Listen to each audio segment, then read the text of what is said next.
Yuk ikut saya ya, kita masuk ke museumnya. Ya, ini di depannya, area di depannya ya. Lalu kemudian ini di dalam, oh ini patung Musa. Ya, dua loh batu ini ya, dua loh batu. Kemudian ini penghasilan yang Tuhan menjanjikan bahwa bangsa Israel keluar dari Mesir, dia akan masuk ke tanah Kanaan. Ya. Nah ini yang dijanjikan. Nah di tanah Kanaan mereka akan memanen ini semua ya. Maria dan Yusuf dan 3 orang Majus. Kemudian ini tentang penyaliban di ala Yahudi duduk lesehan seperti ini. Perjamuan malam tradisi. Ya. Kalau yang kita lihat di pacangan kita punya ini apa namanya gambaran mempelai pengantinnya yang itu dia pakai shawl doa. Ya itu namanya burka atau cadar ya. Cadar, tidak tahu di sini cadar. Cadar. Kemudian ini koleksi kami.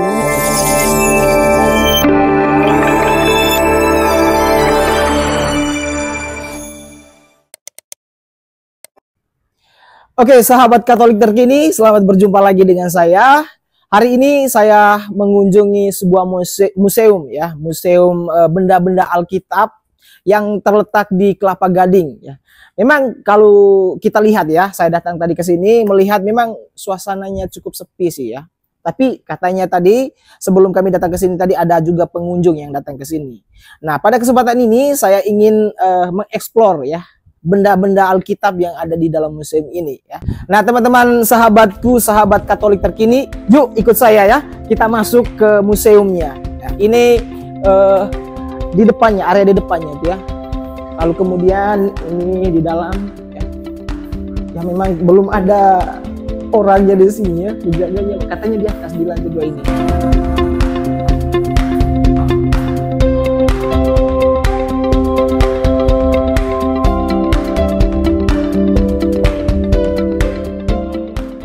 Saya mau ke lantai 2-nya ya. Katanya di atas museum benda-bendanya. Itu, ayo. Ini ada kisah Yesus ya di Yerusalem. Ini lukisan-lukisannya, foto-fotonya.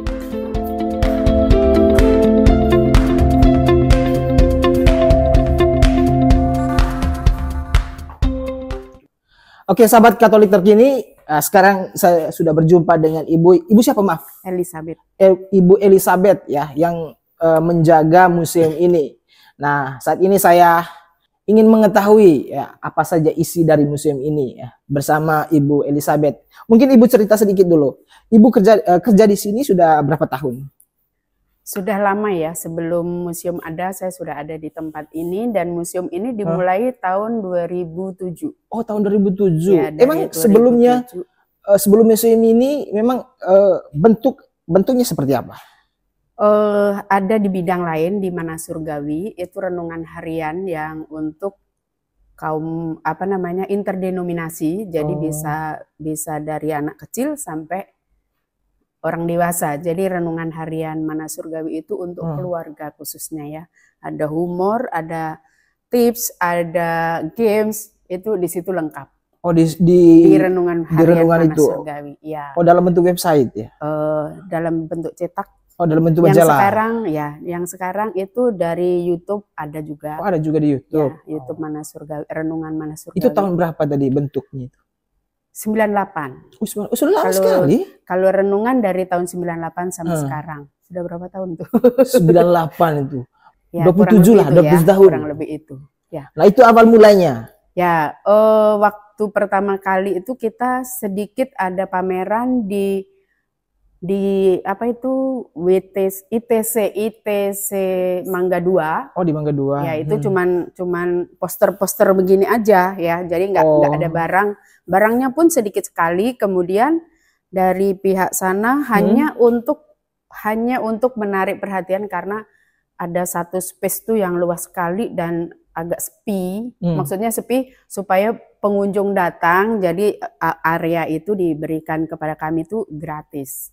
Untuk ini ya, untuk marketnya mereka. Kemudian sesudah itu kita ngadain juga di berbagai kota di di mana Surabaya 2 kali, di Bali 2 kali, di Jawa Tengah, Jawa Timur, kemudian di Pontianak. Oh, keliling dulu awal mulanya sebelum mendirikan museum ini? Enggak, sudah ada. Oh, sudah ada. Jadi begitu 2007 ada itu di sana sedikit. Pimpinan kan memang apa namanya suka ya dengan barang-barang koleksinya dia. Jadi dari barang yang koleksi itu kita coba sesuaikan, kemudian dibawa juga ke gerejanya dia di di Kelapa Gading. Ternyata antusias. Nah, sesudah gitu baru kita buka untuk umum. Tadinya ya kecil lah, kemudian dulunya kita bikin ya kecil, lalu kemudian dari pameran-pameran tadi. Karena banyak yang kayaknya lebih suka, barulah diadakan lebih banyak barang. Kemudian ada yang mengundang kami, misalnya di Jawa Tengah itu ada panitianya, dan di setiap pameran kami ini gratis, kami dibiayai oleh panitia. Jadi panitia pun juga tidak mendapatkan untung. Hanya untungnya apa namanya jemaat ya, jemaat Kristiani itu misalnya kita di Jawa Tengah, jadi mereka publikasikan di gereja-gereja. Oh, dan dapat keuntungannya dari jual barang-barang itu? Enggak, dia masuk aja, maksudnya masuk semua gratis. Jadi panitia yang menanggung biaya kami minimal itu 1 minggu. Dan ini seluruh barang-barang ini dibawa. Oh, semuanya dibawa itu? Iya, semuanya dibawa. Itu awalnya? Atau waktu sudah ada museum ini? Sudah ada museum ini. Jadi kalau misalnya misalnya nih tahun depan mau pameran, dari sekarang sudah sounding. Dan harus disurvei areanya tuh minimal 1000. 1000 gimana maksudnya? 1000 meter persegi. Oh, itu tempatnya itu? Ya, minimal. Minimal ya? Ya, minimal. Karena barang-barang ini kalau di sini kan karyawannya sedikit. Iya. Jadi harus semuanya dalam keadaan tertutup dan apa namanya nggak terlalu banyak juga. Kalau di sini pengunjung maksimal 150 itu pun sudah crowded banget. Nah, karena kalau yang barang-barang yang kita bawa itu dimasukkan ke dalam 1 peti gitu ya, dalam 1 peti. Kayak begini masukkan 1 peti. Jadi kita kalau pergi tuh bisa 1 kontainer, tahu ya, kontainer yang untuk barang-barang tuh yang besar sekali. Dan harus dalam keadaan terkunci. Karena nanti begitu kami yang misalnya ke Jawa Tengah, misalnya ke Jogja, nah barang itu pergi ke Jogja, kami baru datang ke situ, baru kita bongkar. Ya, itu misi. Berdirinya ada di sini, museum itu tahun berapa itu? Ya, itu tahun 2007. Oh, awal mulanya itu ya? Ya, awal mulanya. Karena antusias antusias umat untuk mau belajar, ternyata banyak akhirnya karena pimpinan di sini kan senang dengan barang-barang antik, akhirnya ya mengkoleksi. Jadi dia ke Israel tuh bolak-balik gitu ya, dia beli barang-barang yang ada di Israel. Kalau misalnya di Israel nggak bisa dibeli, tetapi kita bisa buat replikanya. Tapi nggak semuanya. Jadi kalau yang banyak, kalau dari tanah liat dari sana di ya sini. Kalau tanah liat kan kita bisa bikin di sini. Paling lihat dari sana misalnya di foto gitu ya. Strukturnya seperti apa? Seperti itu sesuai yang di sana. Tapi kita bisa dari sini. Ada pohon yang tadi kalian lihat di bawah itu, ada pohon anggur itu asli dari sana. Kemudian pohon zaitun itu asli dari sana. Nah, sekarang di Jakarta ini kalau lagi pameran flora fauna itu sudah banyak. Mungkin Ibu sambil kita jalan lah Bu ya, tunjukkan benda-bendanya. Ini kita berbicara di sini tentang penciptaan atau di frame ini? Ya, atau singkatnya ini adalah Kitab Kejadian. Kitab Kejadian mulai dari sana? Ini dari sini ke sini, ke sini. Oh iya, ini ceritanya, hari pertama ya. Langit bumi diciptakan dan jadilah terang. Apa namanya? Kalau kita membaca ini seperti kita membaca di Kitab Kejadian. Oh, mungkin Ibu jelasnya dari sini, mari. Sekilas aja, ini ada tiga taraf besar. Tuhan menciptakan langit dan bumi dan segala isinya, batu-batuan. Batu-batuan ya. Tumbuh-tumbuhan. Ini banyak sekali tumbuh-tumbuhan ya. Tumbuh-tumbuhan, kemudian baru binatang-binatang. Ini aja 3 poin besar. Oh, di sini batu ini, batu-batu yang ada di sini itu adalah batu yang Ada dalam Ada di kisah Alkitab juga. kitab Ada. Kejadian. Ya, di kitab Kejadian. Mungkin ada juga nggak tertulis di situ ya, tetapi banyak kan tertulis. Bebatuan mineral apa gitu ya, itu di kita koleksi kita Oh, seperti semuanya itu. di sini ya. Iya. Detail betul ya. Nah, kalau Kitab Kejadian tumbuh-tumbuhan gitu ya, juga mulai memang kisah banyak penciptaan sekali pertama. banyak sekali tumbuh-tumbuhan yang disebutkan di Alkitab, pohon-pohon gitu ya, banyak sekali. Kemudian ini binatang-binatang tuh kita hanya untuk 3 tempat aja. Ini unta. Hanya tidak kalau ini bawah. binatang, tetapi ini yang bersangkut paut dengan di Alkitab, kitab Amsal. Oh, kitab Amsal. Ya, ada 4 binatang cekatan, pasal 30 disebutkan ada pelanduk, ada cecak, ya ada ini, kemudian ada belalang dan semut. Itu pembelajaran bahwa kita harus, semut itu tidak ada pemimpinnya, tetapi dia bekerja dengan luar biasa. Kerja kekompakannya, Ya, dia kerja bersama, dan kebersamanya. dia sudah tahu. Itulah dikatakan 4 binatang yang cekatan itu. Dia Kalau ini apa belalang itu pelanduk. Pelanduk ya. Dalam kitab Amsal 30 ini sebagai pelanduk, sebagai bangsa yang lemah. Ini binatang seperti kayak kelinci, tapi bukan kelinci ya ini. Kayak sejenis kelinci, tetapi sebenarnya ini kijang kecil. Nah, dia itu bijak kenapa? Karena kalau ada predator, ada musuh, nah dia cepat-cepat menyembunyikan diri atau cepat-cepat dia ngumpet, orang bilang ngumpet di gunung-gunung batu. Oh iya. Nah, kebanyakan kalau anak muda ada sesuatu terjadi, bukannya ngumpet dia, penasaran ada apa begitu ya. Padahal itu hal yang berbahaya, seperti kayak seperti narkoba atau apa kan gitu kan. Orang kan kadang apaan sih gitu ya, penasaran kan, harusnya nggak boleh begitu. Oh, belajarnya dari situ ya, karakternya. Harusnya begitu. Kalau pokoknya kalau ada bahaya, harusnya kita cepat-cepat menyembunyikan diri. Bukan ini seperti misalnya ada sesuatu yang sangat berbahaya, banyak kan begitu, kita akan datang gitu. Penasaran gitu ya. Kayak tawuran kan. Ada juga yang nggak, waduh, ada apa sih gitu. Akhirnya kita kena sasaran. Ini juga apa nih? Itu yang ini ke-12 pengintai itu yang tentang membawa anggur. Oh iya. Anggur yang digandar ya, itu 2 orang yang harus membawanya. Jenis ini jenis tanaman-tanaman atau tumbuh-tumbuhan yang ada di Alkitab. Kemudian kalau pembagian penciptaan ini ya. Nah ini juga. Ini ada tiga tempat binatang-binatang yang diciptakan oleh Tuhan. Adanya di laut, di darat dan di udara. Nah, tentang banyak pertanyaan, memang ada dinosaurus gitu ya. Nah, memang dinosaurus tidak dituliskan nama dinosaurus, tapi di Alkitab ditulisnya behemoth. Itu binatang raksasa, binatang yang besar. Nah, kalau menyelidiki tentang dinosaurus, kita ada bukunya. Oh, yang kemudian mengacu pada apa tadi namanya? Behemoth yang binatang itu ya, yang binatang besar. Oke, kemudian ini kita lanjut ke sini. Ini juga Kejadian, ada rusa dan unta. Dulu binatang ya. Kita masuk ke mana? Mesir. Ini Mesir atau Keluaran. Ya, kita keluar dari kitab Kejadian, kisah penciptaan, tadi kita masuk ke Keluaran, di mana Keluaran bangsa Israel ya keluar dari Mesir itu. Ya, ini semua hal-hal yang ada di Mesir. Jadi di Mesir itu sangat terkenal dengan apa namanya, ini piramid. Piramid ya. Piramid itu adalah kuburannya raja-raja. Jadi kalau di Giza Mesir. Ya, kalau nggak raja-raja dia tidak dimakamkan di situ. Dan di Mesir itu ada gereja namanya gereja Koptik. Yang mana itu, Ibu? Ini perlengkapan. Simbolnya ini ya. Alat-alat mereka ibadah.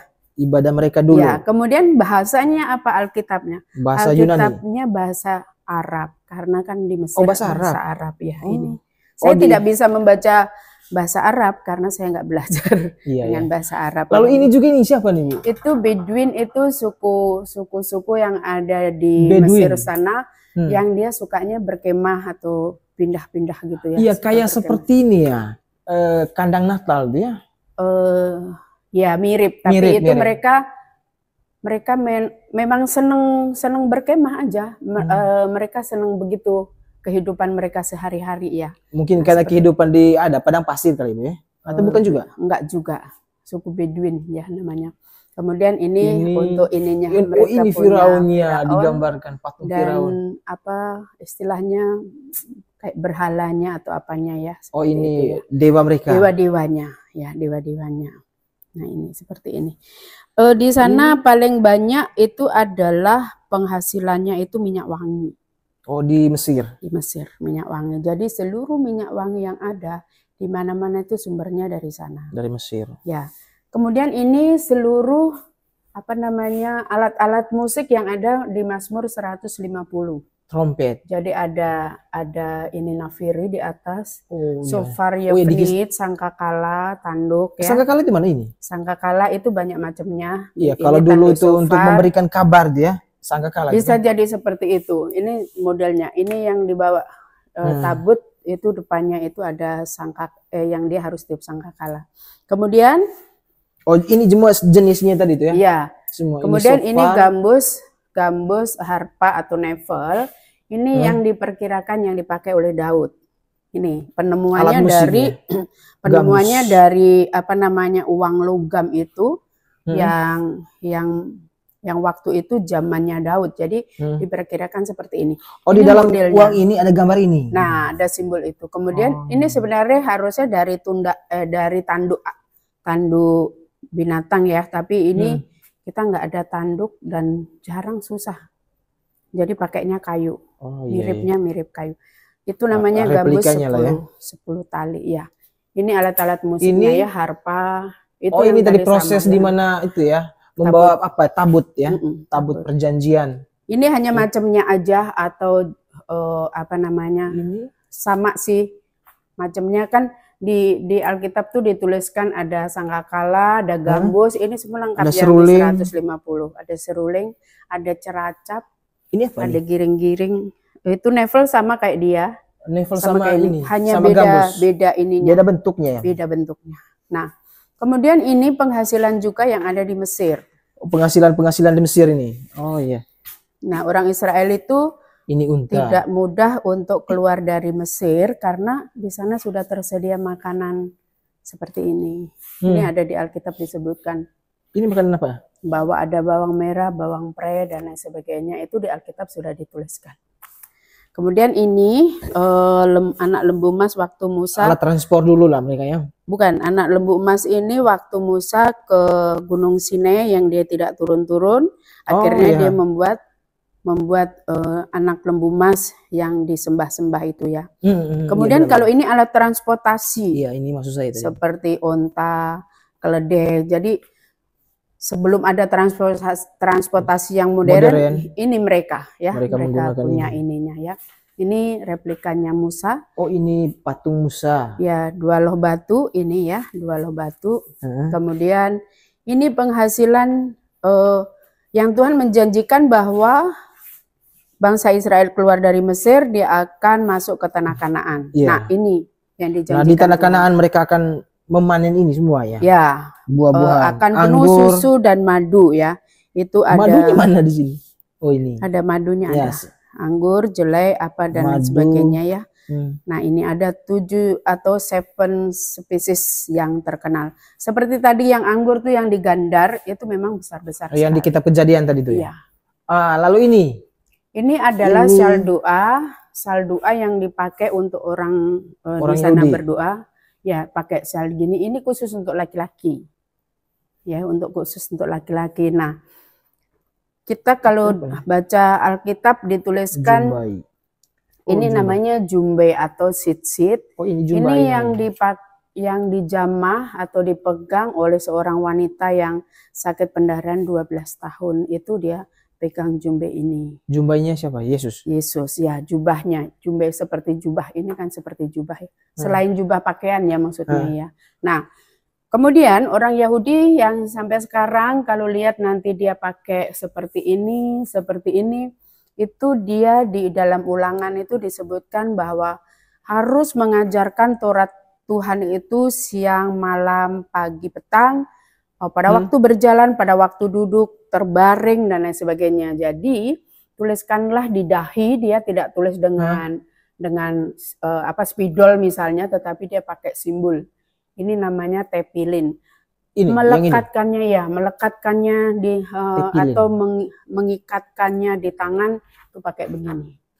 Terus kemudian menyematkannya atau menaruh di tiang-tiang pintu itu akan seperti ini. Ini namanya mesusa. Mana tuh?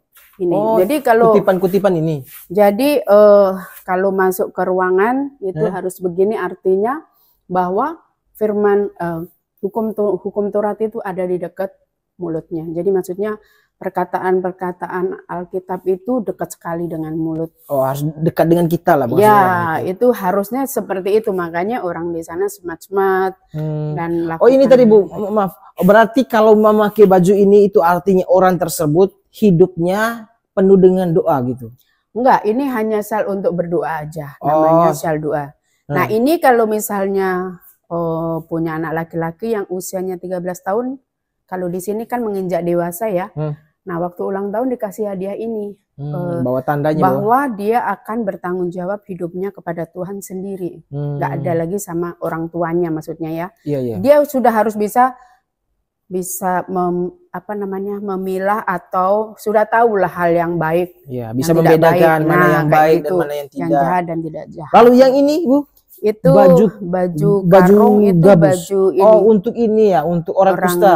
Yang kena orang kusta. Kedukaan itu nggak enak maksudnya ya, ininya memang nggak enak pakaiannya ya. Aslinya bisa juga dari bulu unta.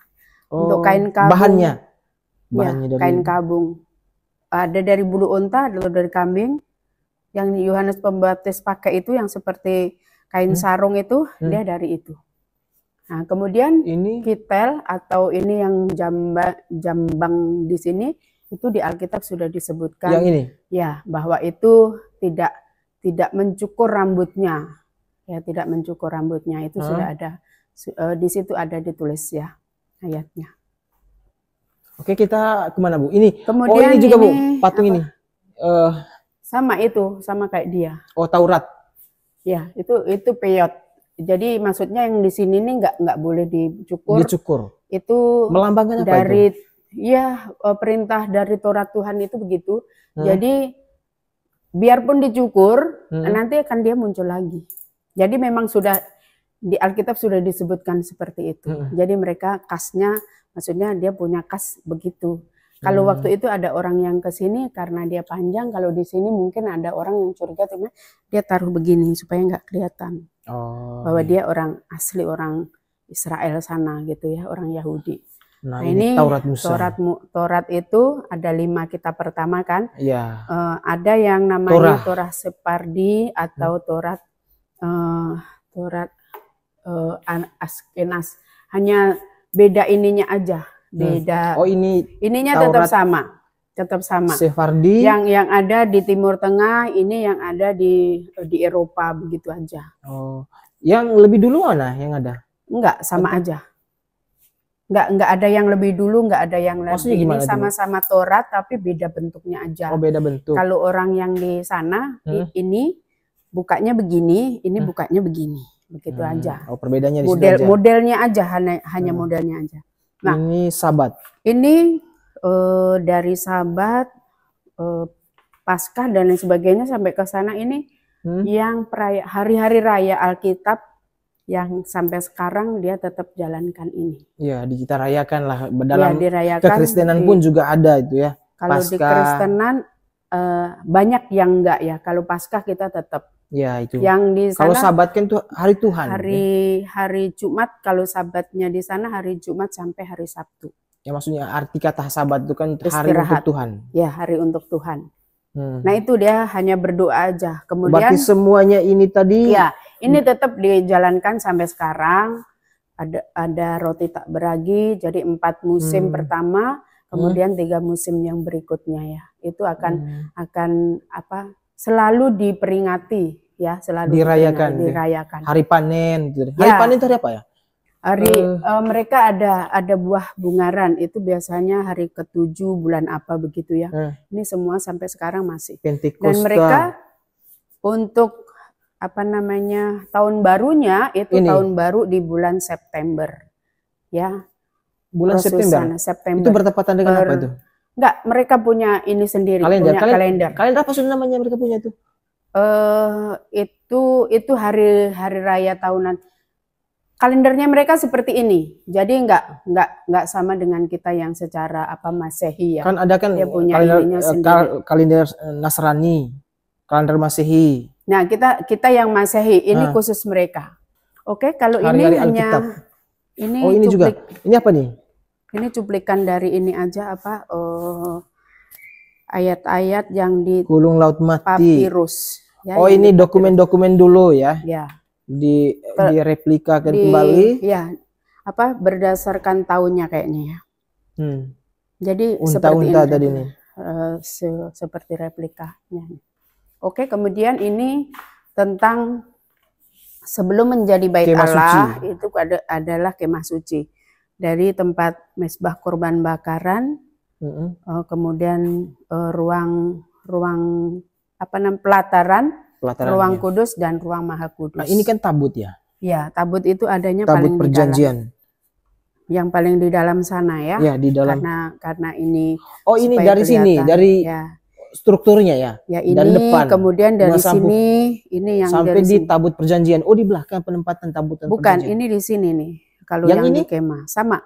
Bukannya ini sambung gini? Bukan. Tidak, beda. Ini beda. Hanya sudah menjadi apa namanya kayak gedung gitu ya, sudah menjadi gedung, tetap formasinya sama, hanya beda aja, beda karena ini terbuka, ini tertutup gitu loh.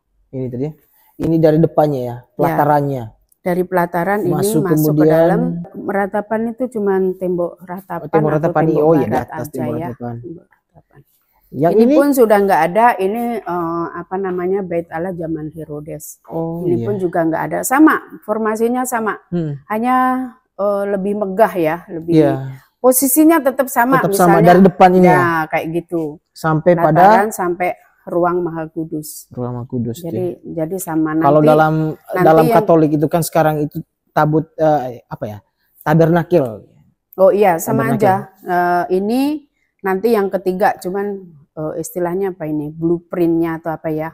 Bait Allah ketiga. Ini. Tapi kan belum ini. Dari generasi ke generasi ya. Dari apa istilahnya tetap ininya sama. Susunannya tetap sama lah. Ya, modelnya sama ya. Kemudian ini tentang kehidupan sehari-hari, Nabi Elia. Ini patung Nabi Elia. Ya. Ini gantang, itu adalah alat ukur yang bulat seperti. Yang ini yang kecil nih. Yang gede. Yang ini. Ya, yang gede itu gantang. Yang ini Bu apa nih? Yang kecil. Itu pelita. Pelita. Ini pelita di bawah kaki gantang itu. Ya, yang dikisahkan dalam itu ya tentang menyalakan lampu atau kaki dian jangan taruh di bawah gantang, artinya tidak akan dilihat orang. Iya, tidak memberikan terang. Tidak memberikan terangnya, nggak kelihatan, nanti akan mati. Kemudian sampingnya ini tentang jam atau waktu zaman siapa namanya Hizkia yang waktu Lewiatan. Itu Lewiatan ini kayak berhala gitu ya. Iya. Nah ini salah yang satu di bawah dewa itu mereka. Waktu, penunjuk waktu. Kalau yang sekarang itu kalian yang pakai jam itu, dulu nggak pakai jam ya. Itu, iya benar ini. Itu temboknya zaman Hizkia itu apa namanya waktu usianya ahas. Ya jam penunjuk waktu. Waktu itu dia sakit, dia berdoa, akhirnya Tuhan memperpanjang usianya ditambah 15 tahun lagi ya. Oke. Ini tadi maaf Bu, ini apa? Ini sama kayak tadi. Sama tadi. Ya.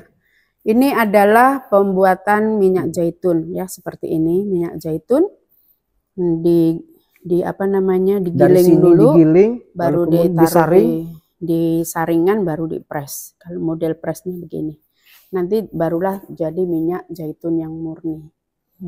Oke, kemudian ini cara membuat anggur itu diinjak-injak supaya anggur itu daging anggur itu terpisah dari bijinya. Karena Proses kalau ada pembuatannya biji, dari sini ya Bu ya? ya, karena kalau bijinya itu bercampur dengan daging anggur, nanti anggurnya jadi pahit. Jadi harus memang dipisahkan. Gitu ya. Dihancurkan menggunakan kaki dulu ya? Iya, jadi dia bisa terpisah. Sampai mungkin sampai sekarang gimana ya? Mungkin lebih modern atau sudah ada alatnya. Terus ini Bu, menara. Oh, ini menara. Itu hanya untuk gudangnya menara aja. Jaga ya, ketika melihat musuh-musuh ya. Ya, yang di atas itu biasanya sebagai misalnya mandor atau apa, memantau yang bekerja. Apakah ada musuh yang masuk atau pekerja-pekerja? Ini namanya cook ya, bikola cook yang kupasang dan beban pun ringan. Cook itu adalah beban. Jadi seperti ini modelnya. Kalau ada ini ya. Jadi belajar kepada Tuhan, kita harus mengikuti aturan-aturan dan kita juga melakukan bagiannya. Biasanya yang senior itu di sebelah kanan, yang junior di sebelah kiri. Maksudnya jalan bersama-sama. Kalau mau kita semuanya istilahnya berjalan dengan baik, ya kita harus seiring dengan Tuhan gitu. Tidak bisa jalan sendiri begitu ya.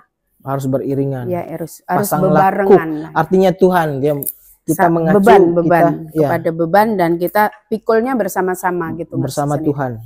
Nah, ini kirbat dari 1 ekor domba utuh, kirbat yang diasapi kalau di dalam Amsal dikatakan. Tetapi ini adalah wadah atau botol. Kalau yang sekarang kita minum air ya tinggal masukkan ke dalam botol. Ini wadah. Kirbat itu artinya wadah, botol. Tapi terbuat dari 1 ekor domba utuh. 1 ekor domba ya. 1 ekor domba utuh. Gunanya untuk apa Bu? Ini untuk membuat keju. Kalau zaman dulu. Kalau dulu ya. Kalau dulu ini untuk membawa air minum. Oh. Ya, jadi seperti ini. Kemudian ini tentang Batrano. Yang semua binatang masuk. Terus kemudian ada keluarga Nuh, istrinya, anaknya dan lain sebagainya. Itu berbicara tentang bagaimana mau selamat ya ikutin aturannya Tuhan. Kemudian pintunya itu hanya 1. Ini artinya kalau mau selamat hanya melalui Yesus Kristus baru kita selamat ya. Oh, itu ditafsirkan kemudian ya. Ya, ini untuk lihat. Ini kan nggak kelihatan. Oh, di dalam bagian dalamnya itu ya, untuk melihat binatang-binatang. Ya, istilahnya susunannya tinggal lantai 1, lantai 2 gitu loh. Seperti itu ya, ini di dalam kapal. Kalau ini Bu, itu terakhir sebentar. Enggak, itu cuman ini aja, tentara Romawi. Tentara Romawi. Ini. Kemudian ini tentang kelahiran Yesus. Masuk di kelahiran Yesus. Perjanjian baru sekarang. Perjanjian baru ya, daerah sini udah perjanjian baru. Banyak punya lamanya Ibu ya? Ya, ini kelahiran Yesus udah tahu. Ada 3 persembahan dari orang Majus, itu emas, kemenyan, dan mur. Ini 3 raja dari timur. Ini perumpamaan yang kerajaan Allah itu seperti dirham yang hilang, seperti ragi, seperti biji sesawi, seperti gandum dan sebagainya. Biji sesawinya mana nih? Ini biji sesawi. Oh, yang ini. Yang ini kecil sekali. Oh ya, kecil ya. Ya.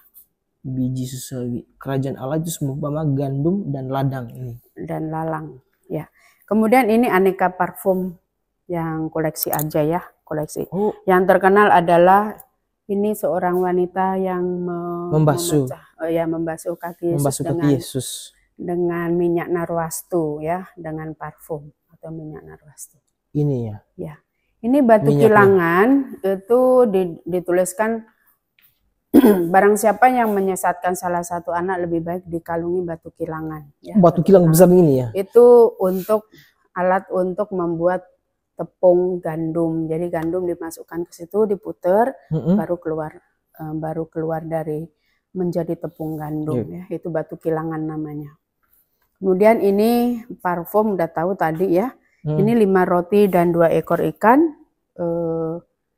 Terus ini kirbat air mata. Itu kalau itu kirbat tadi dari kulit, ini dari kaca atau beling gitu ya. Itu untuk menaruh air mata jika ada orang yang meninggal atau orang yang kita kasih meninggal. bukti kasih kita kepada mereka itu dengan menampung air mata. Kalau zaman sekarang itu seperti karangan bunga. Kalau kamu bisa, si oma meninggal, kita kasih karangan bunga itu sebagai tanda kita mengasihi dia atau penghormatan kepada keluarga kita yang Kalau yang di atas burung pipit, itu tentang ayam betina dan burung merpati. pipit yang tentang dijual seduit itu ya. Nah, burung ayam betina itu gambaran di mana Yesus rindu bahwa bangsa Israel itu bersatu. Seperti ayam betina yang induk ayam, seperti induk ayam yang mengumpulkan yang melindungi anak-anaknya di dalam sayapnya. Ini merpati gambaran. Kalau merpati itu sama ular ini, jadi hendaklah engkau cerdik seperti ular, tulus seperti merpati ya. Mana? Iya, tulus. Nah, itu. Kemudian, tapi ini juga gambaran tentang ini ketika Yesus itu dibaptis di Sungai Yordan gitu ya. Terbuka langit, ya simbolnya itulah. Simbol Roh Kudus. Ini perahu zaman Yesus, terus ini Yesus. Perahu dagang Romawi. Ini hiasan aja seperti Maria dan Yusuf dan 3 orang Majus. Kemudian ini tentang penyalipan di ala Yahudi duduk lesehan seperti ini. Perjamuan malam. Perjamuan malam tradisi Yahudi. Ya. Kalau yang kita lihat di pajangan, kita punya figura itu dari ala Eropa, Leonardo da Vinci biasanya. Beda sekali tempat. Ya. Ini Yahudi, kalau itu ala Eropa. Ya. Kemudian kunci Romawi kuno, borgol tangan, borgol kaki. Ini 30 keping perak Judas. Ini yang di bawah, sorry, di dalam situ. Kemudian ini ayam jago, ayam berkokok, mengingatkan si Petrus menyangkal. Oh, peristiwa Yesus, itu ya, sebelum Yesus, sebelum ayam berkokok. Kemudian ini paku penyalipan, terus ini tombaknya ya. Ya, tombaknya. Ini tombaknya. Nah, proses penyalipan seperti ini ya, ada pakunya di kaki dan di tangan itu modelnya seperti ini. Ini adalah penemuan dari air golok namanya Yohanan, itu waktu mati atau dihukum karena dia seorang penjahat, dihukum mati sejaman Yesus disalib.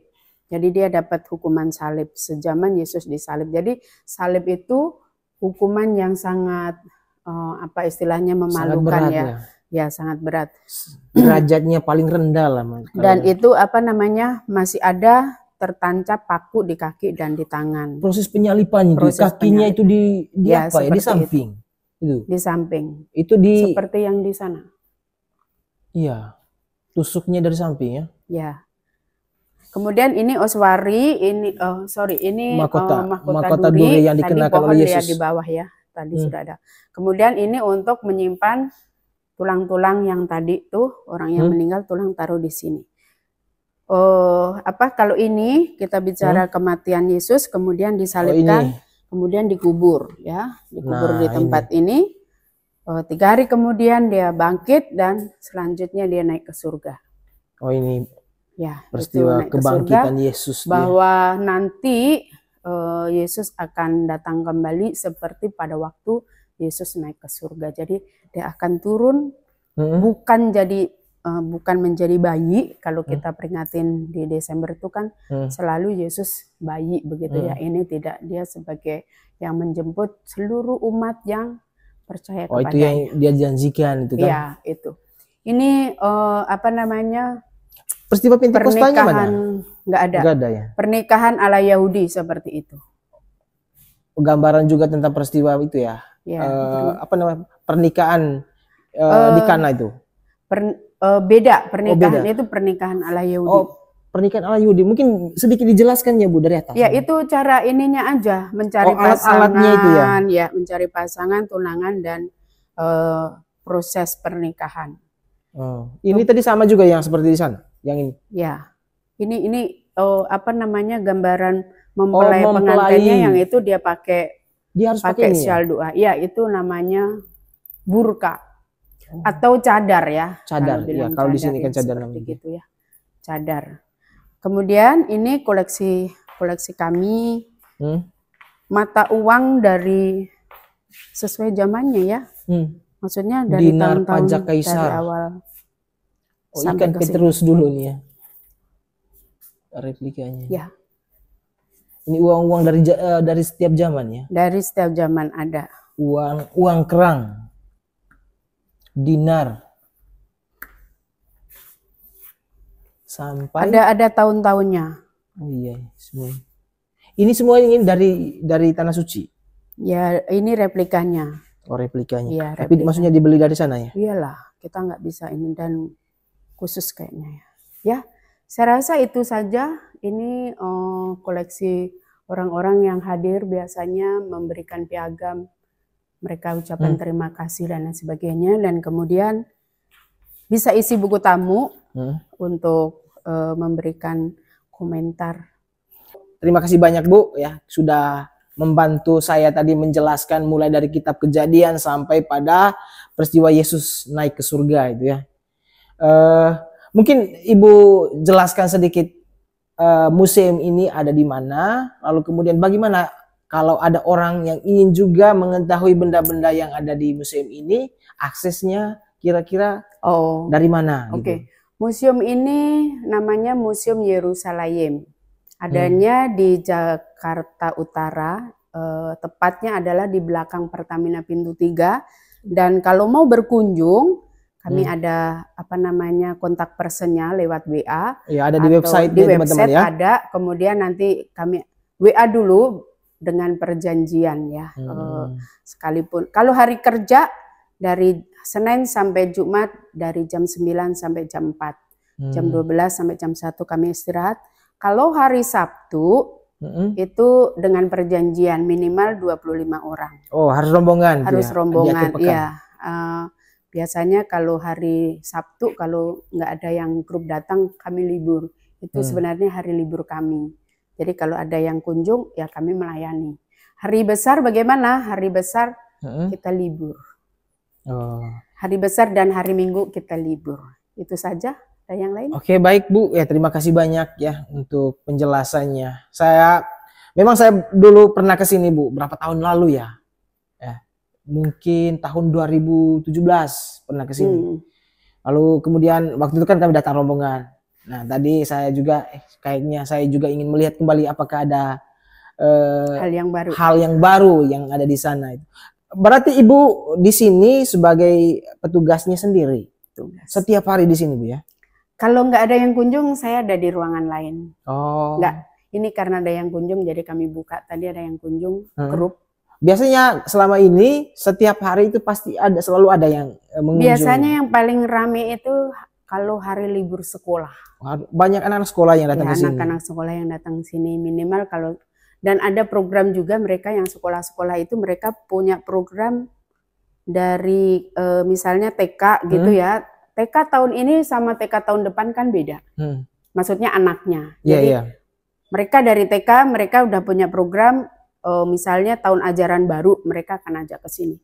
Kalau untuk anak seperti TK kita enggak sepanjang ini ya. Jadi hanya sekilas saja dia tahu. Minimal maksimal itu 1 jam. Anak TK nggak perlu banyak. Nanti kalau sudah agak besar ya kayak tadi kita udah berapa ini? Yang tadi itu dari mana itu? Dari Bekasi ya? Tadi itu ibu-ibu kaum wanita. Jadi dikunjungin oleh berbagai usia. Bisa sekolah minggu, bisa anak remaja, bisa kaum muda, hamba-hamba Tuhan, jemaat biasa, kaum wanita, kaum pria misalnya ya. Kalau mau berkunjung boleh. Jadi kita nggak membatasi usia berapa enggak. Hanya dan itu tadi ya teman. Ini kan museum itu dikelola oleh miliknya gereja Protestan. Kita milik pribadi, milik yayasan. Milik yayasan. Namanya Yayasan Mana Surgawi atau Yayasan Kawan Mana Kecil. Yang lebih terkenal adalah Mana Surgawi. Mana Surgawi. Yang mengangkat. Tapi yang datang ke sini kan tidak harus Kristen Protestan kan? Oh enggak. Yang Katolik semua siapapun yang mau belajar kitab suci ya. Ada program kalau Katolik itu ada program tentang Alkitab ya. Mereka belajar, ada yang belajar 3 tahun, selesai belajar 3 tahun dia wajib di tempat ini. Oh gitu. Wajib belajar. Datang ke sini belajar ini, penelitian gitu ya atau? semacam saya kurang tahu, mereka itu belajar seperti dia belajar Alkitab selama 3 tahun, nanti endingnya itu harus ke sini, itu wajib. Oh iya, iya. Nanti di istilahnya waktu itu ada yang dari Tangerang tuh Katolik. Nanti sesudah dari sini dianggap dia sudah lulus dari pembacaan atau pembelajaran Alkitabnya. Tapi Katolik yang frater, romo, pastor itu juga suka sering ke sini. Mereka punya program khusus misalnya di bulan apa begitu. Oh iya. Jadi mahasiswa mereka kapan hari itu juga diada ke sini. Nah, terus beberapa kemudian itu para dosen. Oh, dosen filsafat. Oh, filsafat di Arkara ini? Iya. Di situ dia bawa ke sini. Itu khusus. Maksudnya khusus spesial itu aja. Baik, terima kasih banyak Bu sudah membantu kami tadi ya untuk mengeksplor ya benda-benda Alkitab ya. Jadi teman-teman, kalau teman-teman juga ingin mengetahui benda-benda yang ada dalam Alkitab ini, teman-teman bisa datang ke sini di museum ini ya. Menurut saya tempatnya sangat strategis, tidak sulit untuk menjangkau untuk datang ke sini ya. Aksesnya juga sangat mudah ya. Itu kalau teman-teman ingin belajar ya, atau ingin melihatlah benda-benda apa saja ya yang ada dalam kitab ini, ada replikanya di sini. Ya, karena sebagian tadi kata Ibu bahwa benda-benda ini dibawa langsung dari tanah suci. Gitu ya teman-teman tuh. Sampai jumpa lagi pada konten berikutnya.